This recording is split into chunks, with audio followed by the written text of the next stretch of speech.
ತಿಂಗಳು 19ನೇ ತಾರೀಕು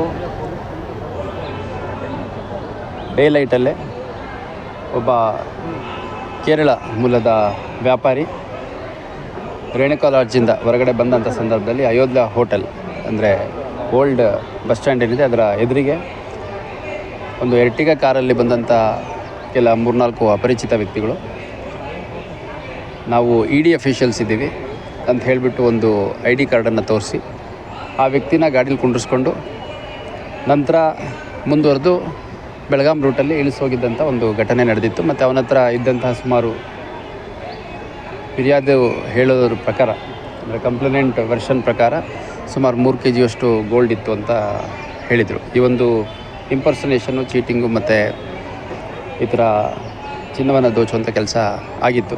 ಅದರ ಹಿನ್ನೆಲೆಯಲ್ಲಿ ನಮ್ಮ ಸಿಟಿ ಪೊಲೀಸಿಂದ 3-4 ತಂಡಗಳನ್ನು ಮಾಡಿ ನಾವು ಫಾಲೋಅಪ್ ಮಾಡಿದಂಥ ಸಂದರ್ಭದಲ್ಲಿ ಮಹಾರಾಷ್ಟ್ರ ಮೂಲದ ಒಂದು ತಂಡ, ಒಂದು ಗ್ಯಾಂಗ್ ಈ ಒಂದು ಕೃತ್ಯವನ್ನು ಮಾಡಿರುವಂಥದ್ದು ತಿಳಿದು ಬಂತು. ಅದರ ಹಿನ್ನೆಲೆಯಲ್ಲಿ ಒಟ್ಟು 4 ಜನರನ್ನು, ಅಂಕುಶ್, ಚಂದ್ರಶೇಖರ್, ಜಿಗ್ನೇಶ್ ಮತ್ತು ವಿಲಾಸ್ ಅನ್ನೋ ಒಟ್ಟು 4 ಜನ ಅಫೆಂಡರ್ಸನ್ನು ನಾವು ವಶಕ್ಕೆ ತೊಗೊಂಡಿದ್ದೀವಿ. ಈಗ ಈ ಆರೋಪಿಗಳೇನಿದ್ದಾರೆ ಇವರು ಉತ್ತರ ಪ್ರದೇಶದ ಗೋರಖ್ಪುರಲ್ಲಿ ಸಿಕ್ಕಿದ್ದಾರೆ. ಯಾಕಂದರೆ ಇವರು ಅಫೆನ್ಸ್ ಆದ ತಕ್ಷಣ ಒಂದು TT ಗಾಡಿಯನ್ನು ಮಾಡಿಕೊಂಡು ತಮ್ಮ ಕೆಲ ಕುಟುಂಬ ಸದಸ್ಯರು, ಹೆಣ್ಮಕ್ಳು, ಮಕ್ಕಳನ್ನೆಲ್ಲ ಕರ್ಕೊಂಡು ಉತ್ತರ ಭಾರತದ ವಿವಿಧ ಟೂರಿಸ್ಟ್ ಪ್ಲೇಸಸ್ಗಳನ್ನ ನೋಡಿಕೊಂಡು ಕಂಟಿನ್ಯೂಸ್ ಮೂವಲ್ಲಿದ್ದರು. ಸೊ ಆಗ ಒಟ್ಟು 4 ಜನರು ಇವ್ರು ಯಾರಿದ್ದಾರೆ ಇವ್ರನ್ನ ವಶಕ್ಕೆ ತೊಗೊಳ್ಳಲಾಗಿದೆ. ಇವ್ರ ಹತ್ರ ಸುಮಾರು 6,65,000 ಬೆಲೆ ಬಾಳೋ ಒಟ್ಟು ಚಿನ್ನ ಮತ್ತು ಸ್ವಲ್ಪ ಹಣ ಮತ್ತು ಸುಮಾರು 7 ಮೊಬೈಲ್ ಫೋನ್ಸು ವಶಕ್ಕೆ ತೊಗೊಂಡಿದ್ದಾರೆ. ಮತ್ತಲ್ಲಿ ಇವ್ರನ್ನ ಉತ್ತರ ಪ್ರದೇಶದ ಗೋರಖ್ಪುರ್ ಅರೆಸ್ಟ್ ಮಾಡಿದಾಗ ಅಲ್ಲೇ ನ್ಯಾಯಾಲಯದ ಮುಂದೆ ಹಾಜರು ಮಾಡಿ ಟ್ರಾನ್ಸಿಟ್ ವಾರೆಂಟ್ ತೊಗೊಂಡ್ಬಿಟ್ಟು ಇಲ್ಲಿ ನಮ್ಮಲ್ಲಿ ತಂದು ಪ್ರೊಡ್ಯೂಸ್ ಮಾಡಿದ್ದಾರೆ. ಮತ್ತು ಸುಮಾರು 10 ದಿನಗಳ ಕಾಲ ಪೊಲೀಸ್ ಕಸ್ಟಡಿಗೆ ಕೇಳಿದ್ದಾರೆ ನಮ್ಮ ಅಧಿಕಾರಿಗಳು. ಇದು ಒಂದು ವ್ಯವಸ್ಥಿತವಾದ ಗ್ಯಾಂಗು. ಈ ಹಿಂದೆ ಮಹಾರಾಷ್ಟ್ರ ಮೂಲದ ಇದೇ ಥರ ಕೆಲವು ವ್ಯಕ್ತಿಗಳು ಆಂಧ್ರ ಪ್ರದೇಶಲ್ಲಿ ಒಂದು ಅಫೆನ್ಸ್ ಮಾಡಿದಂಥ ಸಂದರ್ಭದಲ್ಲಿ ಆಂಧ್ರ ಪ್ರದೇಶ ಜೈಲಲ್ಲಿ ಒಬ್ರಿಗೊಬ್ರು ಕನೆಕ್ಟ್ ಆಗಿ ನಂತರದಲ್ಲಿ ಅವರು ಈ ರೀತಿ ಕೃತ್ಯಗಳನ್ನ ಮಾಡಿರುವಂಥದ್ದು ಕಂಡು ಬಂದಿದೆ.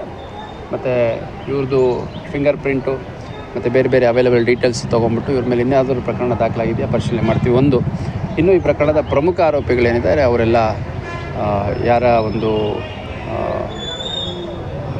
ವ್ಯಾಪ್ತಿಗೂ ಸಿಗದೆ ಅಂದರೆ ತಲೆಮರೆಸ್ಕೊಂಡು ಓಡಾಡ್ತಾ ಇದ್ದಾರೆ. ಆದಷ್ಟು ಬೇಗ ಅವ್ರನ್ನೂ ಕೂಡ ಅರೆಸ್ಟ್ ಮಾಡಿಬಿಟ್ಟು ಇನ್ನು ಭಾಳ ದೊಡ್ಡ ಮೊತ್ತದ ವ್ಯಾಲ್ಯೂಬಲ್ಸ್ ಏನು ಇದರಲ್ಲಿ ಕಳ್ಕೊಂಡಿದ್ದಾರೆ ಅವರಿಗೆ ರಿಕವರಿ ಮಾಡಿಕೊಡುವಂಥ ಕೆಲಸ ಮಾಡಲಾಗುತ್ತೆ.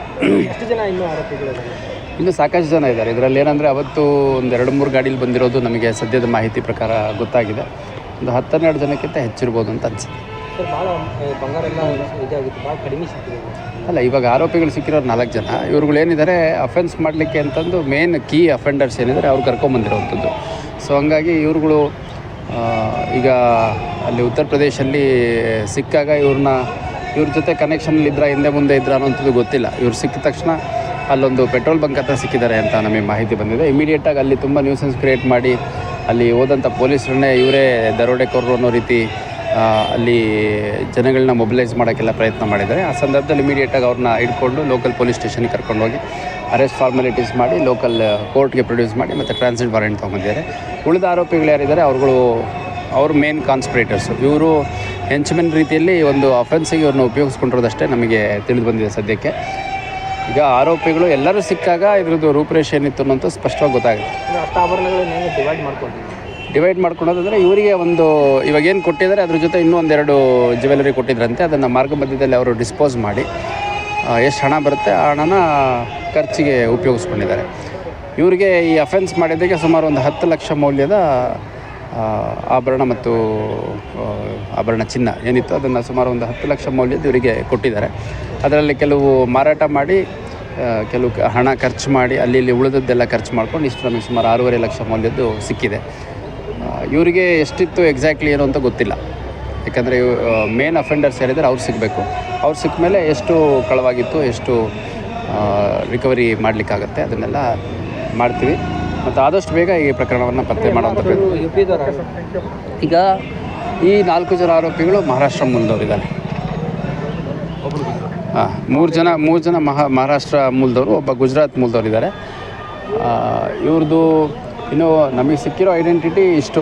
ಇನ್ನೂ ಇದೇನಾದರೂ ಫೇಕ್ ಐಡೆಂಟಿಟಿ ಇದೆಯಾ ಅಥವಾ ಇವ್ರ ಜೊತೆ ಯಾರಿದ್ದಾರೆ ಅದನ್ನೆಲ್ಲ ಒಂದು ಸಮಗ್ರವಾಗಿ ತನಿಖೆ ಮಾಡಲಾಗುತ್ತೆ. ಮತ್ತು ಸದ್ಯಕ್ಕೆ ನಮಗೆ ಕೆಲವು ಮೊಬೈಲ್ಗಳು ಸಿಕ್ಕಿದೆ ಅವ್ರದ್ದು, ಅದರಿಂದ ಇನ್ನೇನಾದರೂ ಮಾಹಿತಿ ಸಿಗುತ್ತಾ ನೋಡಬೇಕಾಗಿದೆ. ಮತ್ತು ಈ ಪ್ರಕರಣದ ಪ್ರಮುಖ ಆರೋಪಿಗಳು ಯಾರು ಅನ್ನೋಂಥದ್ದು ಇವ್ರಿಗೆ ಗೊತ್ತಿರೋ ಮಾಹಿತಿ ಹೇಳಿದ್ದಾರೆ. ಅದು ನಿಜವಾದ ಮಾಹಿತಿ ಇದ್ದಿರಬಹುದು, ಇಲ್ಲದೇ ಇರ್ಬೋದು. ಹಂಗಾಗಿ ಉಳಿದ ಪ್ರಮುಖ ಆರೋಪಿಗಳ ಪತ್ತೆಯನ್ನು ಕೂಡ ಆದಷ್ಟು ಬೇಗ ಮಾಡಲಾಗುತ್ತೆ. ಬಡ್ಡಿ ಕಿರುಕುಳ ಇನ್ನೂ ನಿಂತಿಲ್ಲ.